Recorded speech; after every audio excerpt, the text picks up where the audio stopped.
কেমন আছেন পূর্বপুরুষ মাটির ঘরে ভাই, দুদিন পরে যেই ঘরেতে হইবে আমার ঠাই। কেমন আছেন পূর্বপুরুষ মাটির ঘরে ভাই, দুদিন পরে যেই ঘরেতে হইবে আমার ঠাই। এমন দশা হবে ওরে ভেবে দেখি নাই, যারা সমান আমল আমার হিসাব হবে ভাই। এমন দশা হবে ওরে ভেবে দেখি নাই, যারা সমান আমল আমার হিসাব হবে ভাই। আমল ভালো করো মন, আমল ভালো করো, মাটির ঘরে কেউ কারো নয়, একাই জড়ো সড়ো। আমল ভালো করো মন, আমল ভালো করো, মাটির ঘরে কেউ কারো নয়, একাই জড়ো সড়ো। কখন জানি ডাকা সেরে নাই রে জানা নাই, নাই রে জানা নাই। কেমন আছেন পূর্বপুরুষ মাটির ঘরে ভাই, দুদিন পরে যেই ঘরেতে হইবে আমার ঠাই। আল্লাহ আমার থাকলে খুশি শান্তি পাবো তবে, মরণকালে নবীর দিদার নসিবেতে হবে। আল্লাহ আমার থাকলে খুশি শান্তি পাবো তবে, মরণকালে নবীর দিদার নসিবেতে হবে। যাবার আগে ঘরের মালিক রবকে যেন পাই, রবকে যেন পাই। কেমন আছেন পূর্বপুরুষ মাটির ঘরে ভাই, দুদিন পরে যেই ঘরেতে হইবে আমার ঠাই। মহান রব্বুল আলামিনের একজন নবী হযরতে সুলাইমান আলাইহিস সালাম কোন একদিন গোটা বিশ্বের শাসক হযরতে সুলাইমান আলাইহিস সালাম কোন একদিন তার রাষ্ট্রের অধীনস্থ সমস্ত মানুষকে, সমস্ত সৃষ্টিকে ডাকলেন। সুলাইমান আলাইহিস সালাম সমস্ত সৃষ্টি থেকে তার অধীনস্থ যারা আছে সকলের থেকে সালাম গ্রহণ করছে। হঠাৎ সুলাইমান আলাইহিস সালাম লক্ষ্য করে দেখলেন সমস্ত বাহিনীর প্রধানরা থাকলেও বিমান বাহিনী অর্থাৎ পক্ষী কুলের যিনি সর্দার হুদহুদ আজকে উপস্থিত নাই। হযরতে সুলাইমান আলাইহিস সালাম রাগান্বিত হয়ে বললেন, আমার কি হয়েছে? আমি হুদহুদকে কেন দেখছি না? এই হুদহুদ যদি তার অনুপস্থিতির গ্রহণযোগ্য কারণ না দেখাতে পারে, উপযুক্ত কারণ না দেখাতে পারে, তাহলে আমি তাকে কঠোর শাস্তি দিব, অথবা আমি ওই হুদহুদকে জবেহ করে দিব। এই কথা বলে সুলাইমান আলাইহিস সালাম যখন পাচারি করছেন, হেঁটে বেড়াচ্ছেন, হঠাৎ হুদহুদ এসে তার মাথার কাছে এসে হাজির। হুদহুদ সুলাইমান আলাইহিস সালামকে ডেকে বলছেন যে আমি আপনার কাছে এমন একটি তথ্য নিয়ে এসেছি, ঐতিহাসিক ঘটনা নিয়ে এসেছি, ঘটনা জানানোর জন্য এসেছি যেটা আপনি জানেন না। ঘটনাটি হচ্ছে এই, আপনার রাষ্ট্র থেকে মাত্র 400 কিলোমিটার দূরে একটি রাষ্ট্র আছে, ছোট্ট একটি রাষ্ট্র। রাষ্ট্রটির নাম হচ্ছে সাবা, আর যার রাজধানীর নাম হচ্ছে মাআরিব। দেশের নাম কি? সাবা, রাজধানীর নাম মারিব, দেশের নাম বাংলাদেশ, রাজধানীর নাম ঢাকা, এরকম একটি রাষ্ট্র আছে। ওই হুদহুদ এসে বলছে ওই রাষ্ট্রটি ফুলে ফলে সুশোভিত, খাল বিল নদী নালায় পানিতে মৎস্য সম্পদে ভরপুর, গোয়ালে গাভীর ওলানে দুধগুলা ভরপুর, মানুষগুলা একে অপরের প্রতি দয়ালু, খুব শান্ত সুষ্ঠ মানুষ। কিন্তু ব্যাপার হচ্ছে এই এত নিয়ামত যে আল্লাহ তাদেরকে দিয়েছেন, এই আল্লাহকে তারা ভুলে যে তারা মনে করছে এই সমস্ত নিয়ামত দিয়েছেন তাদের একজন দেবতা, আর তার নাম হচ্ছে সূর্যদেবী। আরো মজার ব্যাপার হচ্ছে এই রাষ্ট্রের রাষ্ট্রপ্রধান কোনো পুরুষ নয়, এই রাষ্ট্রের রাষ্ট্রপ্রধান একজন নারী, মাত্র 27 বছর বয়স, সুন্দরী, রূপবতী, গুণবতী, এখনো বিবাহ করে নাই, মাত্র 27 বছর বয়সের একজন নারী। কিন্তু দুঃখের বিষয় হচ্ছে তারা আল্লাহ তাআলাকে সিজদা না করে, আল্লাহকে বাদ দিয়ে তারা সূর্যকে পূজা করে, আর যেটা আমার জন্য বড় কষ্টকর। কে বলছেন? হুদহুদ পাখি। তার মানে মূর্তি পূজা করলে পাখিও কষ্ট পায়। সুলাইমান আলাইহিস সালাম এই কথা শোনার পরে বললেন যে হুদহুদ, তুমি সত্য বলছো না মিথ্যা বলছো এটা আমি পরীক্ষা করব। কারণ অনেক সময় বসকে ভোলানোর জন্য অধীনস্থ যারা থাকে এরা সত্য মিথ্যা একত্রিত করে বসকে কনভার্ট করার জন্য বলে না, বলে না। সুলাইমান আলাইহিস সালাম বলছেন, قال سننظر أصدقت أم كنت من الكاذبين। সুলাইমান আলাইহিস সালাম বললেন, আমি দেখব তুমি যে তথ্য আমাকে দিয়েছো, যে কথা তুমি আমাকে বললে, আসলে তুমি সত্য কথা বলছো না তুমি মিথ্যাবাদী। সুলাইমান আলাইহিস সালাম বলছেন, ইযহাব বিকিতাবি হাযা ফাআলকি ইলাইহিম সুম্মা তাওয়াল্লাউ আনহুম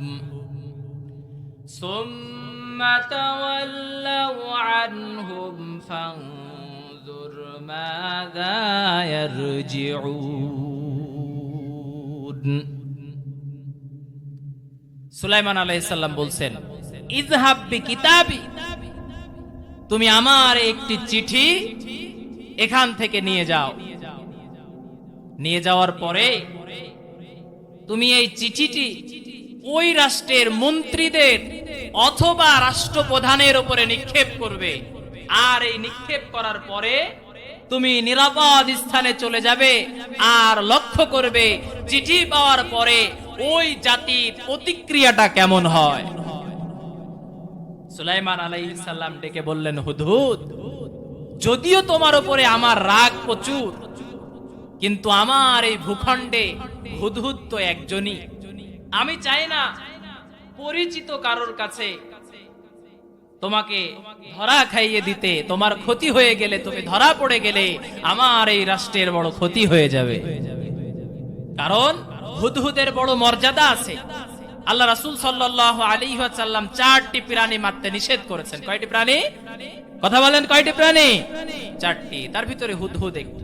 আল্লাহ রাসূল সাল্লাল্লাহু আলাইহি ওয়াসাল্লাম বললেন, তোমরা 4টি প্রাণী হত্যা করবে না। এর ভিতরে একটা হচ্ছে সার্প, যেটা বাংলাদেশে পাওয়া যায় না, সৌদি আরবে এখনো পাওয়া যায়।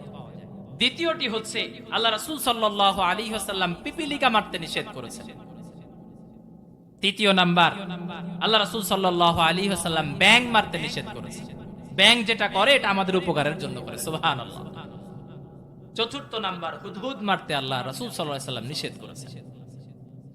সুলাইমান আলাইহিস সালামের এই যে হুদহুদ যেটা ছিল, আল্লাহ তাআলা এই হুদহুদের মাথার ভিতরে প্রায় 49টি রাডার দান করে দিয়েছে, বলেন সুবহানাল্লাহ।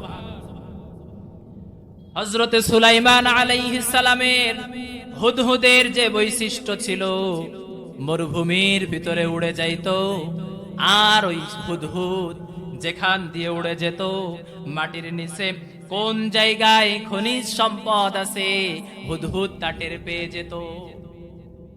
হুদহুদ টের পাওয়ার সাথে সাথে ওই মাটির ভিতরে ঠোকর দিয়ে দিত, সংকেত দিয়ে দিত, আর সুলাইমান আলাইহিস সালাম জিন দ্বারা ওই জায়গার বালু মাটি সরিয়ে খনিজ সম্পদগুলো, মাটির নিচের যে সম্পদ, এই সম্পদগুলো জিন দ্বারা তুলে নিয়ে এসে রাষ্ট্রীয় কোষাগারে জমা করে দিত। সুবহানাল্লাহ। শুধু তাই নয়, মরুভূমির ভিতরে যেই জায়গায় পানির সংকট দেখা দিত, হুদহুদ চলে যাইতো সেই জায়গায়। কোন জায়গায় কম বালুর নিচে, কম মাটির নিচে পানি পাওয়া যায়, হুদহুদ সেটা সংকেত দিয়ে দিত, আর জিনেরা যে ওই জায়গার বালু সরিয়ে, মাটি সরিয়ে, পাথর সরিয়ে পানি তুলে ওই এলাকার মানুষের ঘরে ঘরে পৌঁছায় দিত। সুবহানাল্লাহ। এই ছিল হুদহুদের বৈশিষ্ট্য। সুলাইমান আলাইহিস সালাম বলছেন, ইযহাব বিকিতাবি, তুমি এই চিঠিটা তাদের উপরে নিক্ষেপ করবে, করে তুমি নিরাপদ স্থানে চলে যাবে, এরপরে দেখবে ওই জাতির প্রতিক্রিয়া কেমন হয়। হুদহুদ চলে গেল। হুদহুদ উপস্থিত হলো মাআরিবে। সকাল বেলা রানী বিলকিস স্বর্ণের একটা প্লেট নিয়ে, ওই প্লেটের ভিতরে ফুল নিয়েছেন, ফল নিয়েছে, দুধ নিয়েছে, দই নিয়েছে, বিভিন্ন প্রকার খাদ্য খাবার নিয়ে সকাল বেলা ওই রানী বিলকিস চলে যাচ্ছে পূজা করতে। কাকে পূজা করবে? সূর্য দেবী। কাকে? সূর্য দেবীকে দিবে, আবার নিয়ে চলে যাচ্ছে। ওই সময় হুদহুদ মাআরিবে হাজির। হুদহুদ যখন চিন্তা করলো, আমি যে চিঠিটি ফেলবো, এটা কোনো মন্ত্রীর কাছে ফেলবো না, এটা ফেলতে হবে সরাসরি রানী বিলকিসের হাতে, বলেন সুবহানাল্লাহ। হুদহুদ তিনটি জিনিস লক্ষ্য করলেন, মেজারমেন্ট করলেন। এক নাম্বার যে জিনিস মেজারমেন্ট করলেন,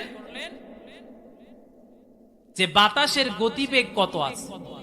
দ্বিতীয় নাম্বার, রানী বিলকিস কত কিলোমিটার বেগে হেঁটে যাচ্ছে। তৃতীয় নাম্বার, কতটুকু উপর থেকে, কত দূর থেকে এই চিঠিটি ফেললে রানী বিলকিসের কাঁধে যে এই চিঠিটা পড়বে। সুবহানাল্লাহ। হুদহুদের, ছোট্ট হুদহুদের কত শক্তি দিয়েছে আল্লাহ। এই হুদহুদ সময় মতো চিঠি ফেলে দিয়ে রানী বিলকিসের হাতে যখন চিঠি পড়লো, রানী বিলকিস আর সামনে আগালেন না। এই হুদহুদ নিরাপদ স্থানে চলে গেল। ছোট্ট একটি হুদহুদকে রাষ্ট্র চালাইতে প্রয়োজন হয়, সুলাইমানের অত বড় রাষ্ট্র চালাইতে ছোট্ট একটি হুদহুদের প্রয়োজন হয়। কিন্তু আমরা যেন ক্ষমতা পেয়ে, অর্থ সম্পদ বেশি হয়েছে, এই চিন্তা করে আমরা কাউকে ছোট করে দেখব না, এই চিন্তা করব না ওকে দরকার নাই, তাকে দরকার নাই, আমার অর্থ আছে, আমার ক্ষমতা আছে, আমি একাই সবকিছু চালিয়ে নেব, আমরাই তো, পৃথিবীতে আর কোনো মানুষের দরকার হবে না, এই চিন্তা করা যাবে না। আল্লাহ রাসূল সাল্লাল্লাহু আলাইহি ওয়াসাল্লামের দরবারে একজন অন্ধ সাহাবী আসলেন, একজন অন্ধ ব্যক্তি আসলেন। নাম হচ্ছে হযরতে আব্দুল্লাহ ইবনে উম্মে মাকতুম। ইসলাম গ্রহণ করার জন্য হযরতে আব্দুল্লাহ ইবনে উম্মে মাকতুম আল্লাহ রাসূল সাল্লাল্লাহু আলাইহি ওয়াসাল্লামের কাছে আসলেন। আর ওই সময় আল্লাহ রাসূল সাল্লাল্লাহু আলাইহি ওয়াসাল্লামের কাছে আবু জেহেল, আবু লাহাব, উতবা, সাইবা, এক কথায় কাফেরদের বড় বড় নেতারা আল্লাহ রাসূল সাল্লাল্লাহু আলাইহি ওয়াসাল্লামের কাছে বসে আছেন। আল্লাহ রাসূল সাল্লাল্লাহু আলাইহি ওয়াসাল্লাম চিন্তা করলেন, এই বড় বড় কাফের নেতারা যদি ঈমান আনে ইসলামের বেশি উপকার হবে। সুতরাং অন্ধ মানুষ এত ডাকাডাকি করার প্রয়োজন নাই। আল্লাহ রাসূল সাল্লাল্লাহু আলাইহি ওয়াসাল্লাম একটু গুরুত্বহীন ভাবে দেখলেন, আল্লাহ তাআলা সাথে সাথে কোরআনের আয়াত নাজিল করে দিলেন। আল্লাহ তাআলা বলে দিলেন, আবাসা ওয়া তাওয়াল্লা আন জাআহুল আ'মা। আল্লাহ তাআলা বলে দিলেন, ও আল্লাহর নবী, আপনি যাদেরকে নিয়ে চিন্তা করছেন, তাদেরকে নিয়ে যে চিন্তা আপনি করেছেন, আপনার পাশে অন্ধ একজন ব্যক্তি এসেছে, ওই আব্দুল্লাহ ইবনে উম্মে মাখতুম এসেছে ইসলামের জন্য। আর আমি আল্লাহ চাইলে ওই আব্দুল্লাহ ইবনে উম্মে মাখতুমকে ওই কাফের মুশরিক বড় বড় নেতাদের থেকে ইসলামের জন্য আমি আব্দুল্লাহ ইবনে উম্মে মাখতুমকে সম্মানী করে দেব। সুবহানাল্লাহ। আল্লাহ রাসূল সাল্লাল্লাহু আলাইহি ওয়াসাল্লাম মুখ ফিরালেন, হযরতে আব্দুল্লাহ ইবনে উম্মে মাখতুমকে কালেমা পড়িয়ে দিলেন। আর আল্লাহ রাসূল সাল্লাল্লাহু আলাইহি ওয়াসাল্লাম ঘোষণা করে দিলেন, আল্লাহ রাসূল সাল্লাল্লাহু আলাইহি ওয়াসাল্লামের মসজিদে নববীতে ফজরের আগে তাহাজ্জুদের আযান হতো। আল্লাহ রাসূল সাল্লাল্লাহু আলাইহি ওয়াসাল্লাম ঘোষণা করে দিল, আজকে থেকে ফজরের আযান দিবে বেলাল, আর তাহাজ্জুদের আযান দিবে হযরতে আব্দুল্লাহ ইবনে উম্মে মাখতুম। সুবহানাল্লাহ। সে সময় মোবাইল ছিল না, অ্যালার্ম দেওয়ার ব্যবস্থা ছিল না। আর একদিকে জন্ম থেকে, মায়ের গর্ভ থেকে জন্ম নেওয়া একজন অন্ধ মানুষ, তাহাজ্জুদের আযানের দায়িত্ব কিন্তু কাউকে ডেকে দেওয়া লাগতো না। ওই আব্দুল্লাহ ইবনে উম্মে মাখতুম যখনই তাহাজ্জুদের ওয়াক্ত হতো, ওই আব্দুল্লাহ ইবনে উম্মে মাখতুম মসজিদের মিনারে যে তাহাজ্জুদের আযান দিয়ে আল্লাহ রাসূল সহ সমস্ত সাহাবা একরামদেরকে জাগিয়ে দিত। সুবহানাল্লাহ।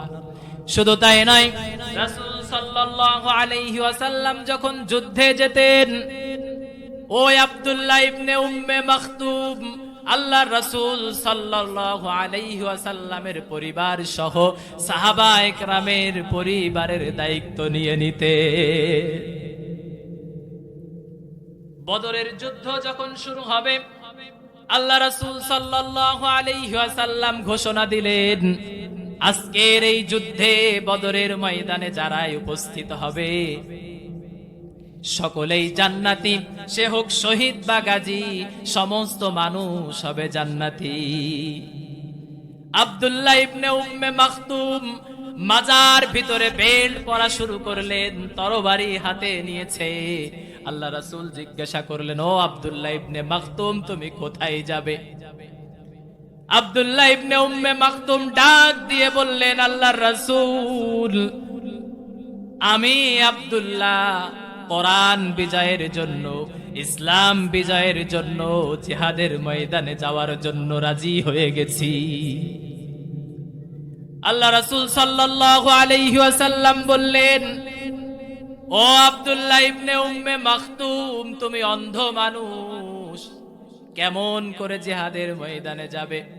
আব্দুল্লাহ ইবনে উম্মে মাখতুম বলেছিল, ও আল্লাহর রাসূল, আমি ঘর বুঝলাম, আমি সংসার বুঝলাম, আমি সন্তান বুঝেছি, আমি স্ত্রী বুঝেছি, আমি নামাজ বুঝেছি, আমি রোজা বুঝেছি, আমি কি যুদ্ধ বুঝবো না, জিহাদ বুঝবো না? সুবহানাল্লাহ। আজও আমরা দেখতে পাই আমাদের দেশে কিছু পীর সাহেব পাওয়া যায়, কিছু বুজুর্গ পাওয়া যায়, কিছু আলেম ওলামা পাওয়া যায়, কিছু আল্লাহওয়ালা পাওয়া যায়। এই পৃথিবীর সব কিছু বুঝলেও আল্লাহর জমিনে আল্লাহর দ্বীন কায়েম হবে, আল্লাহর জমিনে আল্লাহর কোরআন প্রতিষ্ঠা হবে।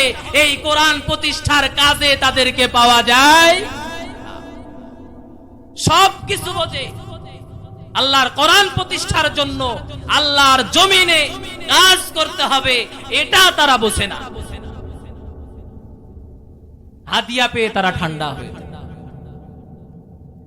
এ আব্দুল্লাহ ইবনে উম্মে মাকতুম সেই দিন বলেছিল, আমি সব বুঝলাম, আমি কি যুদ্ধ জিহাদ বুঝবো না?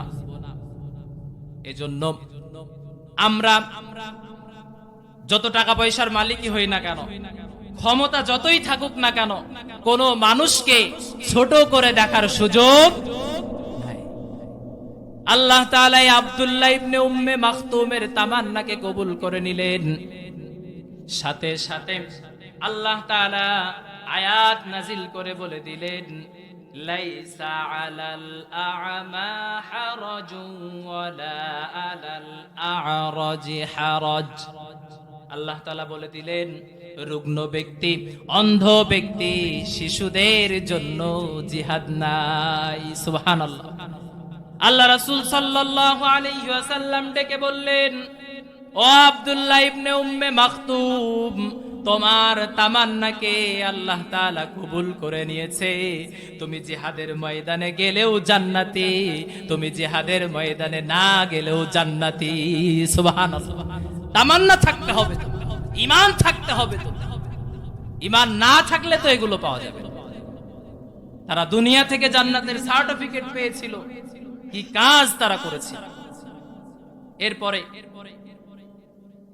হুদহুদ চিঠি ফেলে দিয়ে নিরাপদ স্থানে চলে গেল। রানী বিলকিস চিঠি পাওয়ার সাথে সাথে চিঠিতে কি লেখা আছে রানী বিলকিস পড়ে ফেললেন, হাঁটতে দাঁড়িয়ে দাঁড়িয়েই পড়ে ফেললেন। চিঠিতে লেখা ছিল, ইন্নাহু মিন সুলাইমান ওয়া ইন্নাহু বিসমিল্লাহির রহমানির রহিম।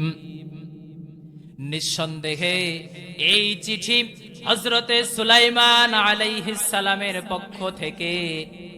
আর এই চিঠি শুরু করলাম বিশ্ব, এই পৃথিবীর স্রষ্টা যিনি মহান রব্বুল আলামিনের নামে এই চিঠি শুরু করলাম।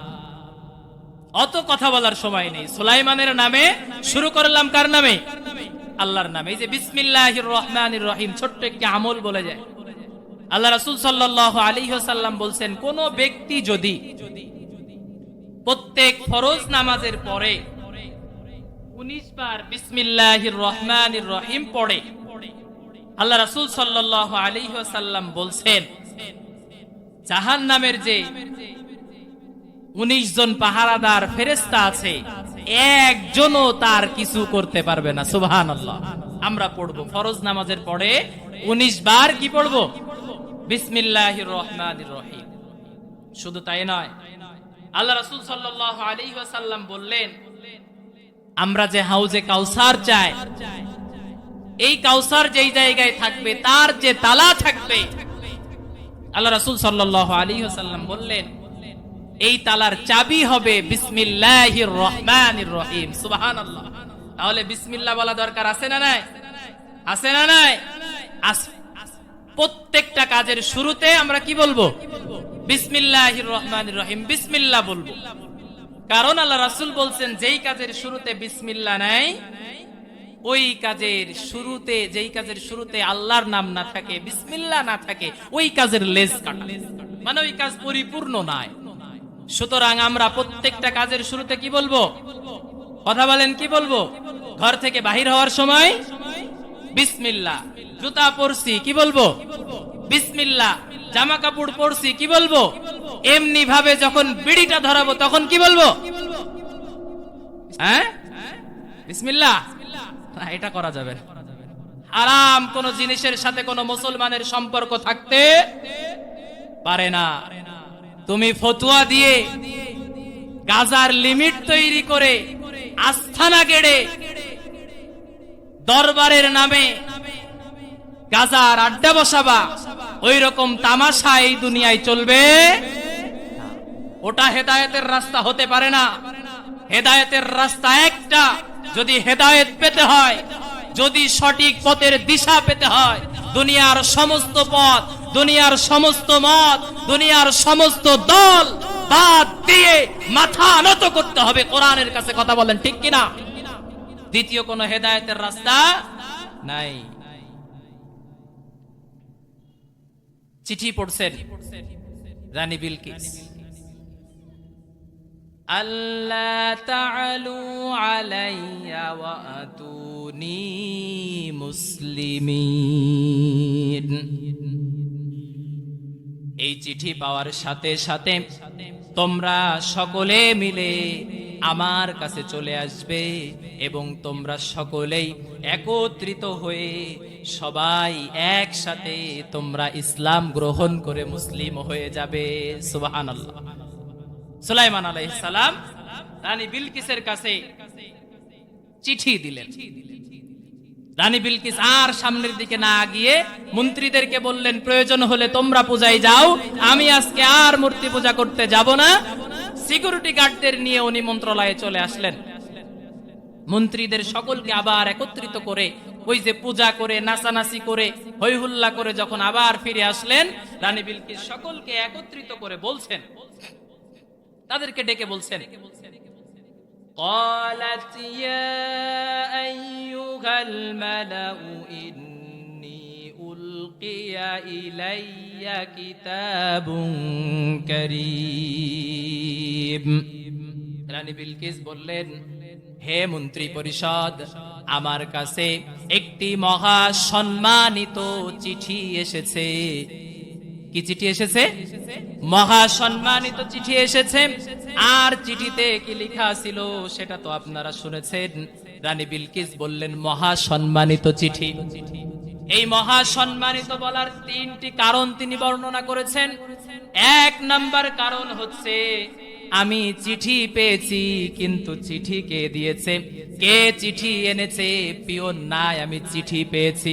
মনে হয় এই চিঠিটি সরাসরি আসমান ফাঁকা করে আল্লাহ চিঠি পাঠিয়ে দিয়েছে। সুবহানাল্লাহ। দুই নাম্বার কারণ, দুনিয়ার প্রত্যেক চিঠি পাঠানোর নির্দিষ্ট নিয়ম থাকে।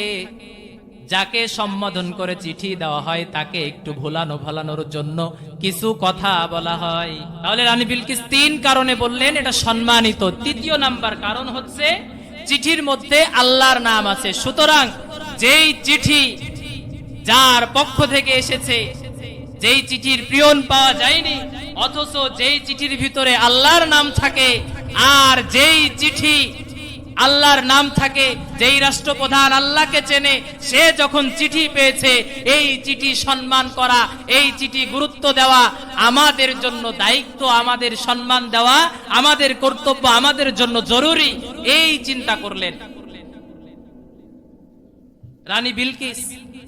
এই চিন্তা করে তাদের মন্ত্রীদেরকে বললেন যে, আমি বুঝতে পেরেছি, কিন্তু আমি তোমাদের কাছে মতামত চাচ্ছি যে চিঠি আমার কাছে এসেছে, এই চিঠির ব্যাপারে আমি কি করব।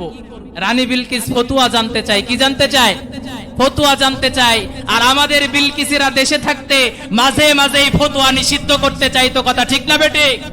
তোমাকে মাথায় রাখতে হবে, ফতুয়া হচ্ছে আল্লাহর কোরআন, ফতুয়া হচ্ছে রাসূলের হাদিস, ফতুয়া হচ্ছে সম্মিলিত মতামত।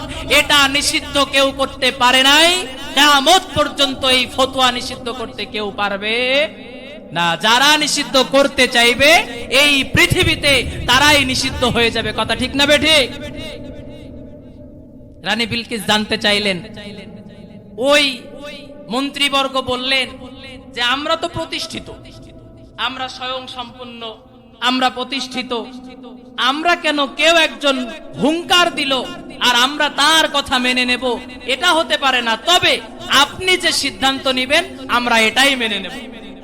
রানী বিলকিস তখন বলল যে, আমি জানি সব ঠিক আছে, কিন্তু কোন এক রাষ্ট্রের পলিটিক্যাল সায়েন্সের যে আয়াত আল্লাহ তাআলা এখানে ওই রানী বিলকিসের কথা তুলে ধরেছেন, বলছেন যে, আমি জানি আমরা স্বয়ং সম্পূর্ণ, কিন্তু কোন রাষ্ট্রের শক্তি যদি অপর রাষ্ট্রের ভিতরে ঢুকে যায়, দুইটি ক্ষতি হবে। কয়টি ক্ষতি?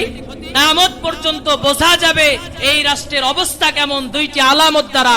এটা বলে শেষ করবো ইনশাআল্লাহ। রানী বিলকিস বললেন, এক নাম্বার যে ক্ষতি হবে সে ক্ষতিটি হচ্ছে এই বোঝা যাবে যে রাষ্ট্রের অবস্থা কেমন। আলামত, এক নাম্বার আলামত হচ্ছে যদি কোন অপর শক্তি ওই রাষ্ট্রের ভিতরে ঢুকে যায়, রাষ্ট্রের শৃঙ্খলা নষ্ট হবে। সকালে চাউলের দাম 40 টাকা, বিকালে 45 টাকা, সকালে পেঁয়াজের দাম 20 টাকা, বিকালে 320 টাকা, এটাই হবে রাষ্ট্রের অবস্থা। দ্বিতীয় নাম্বার যে ক্ষতি হবে, এই সমাজের, এই রাষ্ট্রের সম্মানিত মানুষগুলাকে অপমানিত করা হবে। তোমরা যদি দেখো চোরের হাত করা রাষ্ট্রের সম্মানী মানুষের গায়ে হাতে পরানো হয়েছে, তোমরা যদি দেখো চোরের মাজার বেড়ি আলেম ওলামাদের কোমরে পরিয়ে আদালতে তোলা হচ্ছে, তোমরা বুঝবে ওই রাষ্ট্রটা, ওই দেশের মানুষ দ্বারা আর পরিচালিত হচ্ছে না, ওই রাষ্ট্রটা অন্য কোন শক্তি দিয়ে হাইজ্যাক করে চালানো হচ্ছে। কথা ঠিক না বেটি? এই আলামত দেখে বোঝা যাবে। পরবর্তীতে রানী বিলকিস তাদেরকে দিয়ে হাদিয়া পাঠালেন, কিন্তু হাদিয়া নিয়ে তো সুলাইমান আলাইহিস সালাম খুশি না। সুলাইমান আলাইহিস সালাম নির্দেশনা দিলেন, পরবর্তীতে রানী বিলকিস সহ সকলে যে ইসলাম গ্রহণ করলেন, বলেন সুবহানাল্লাহ।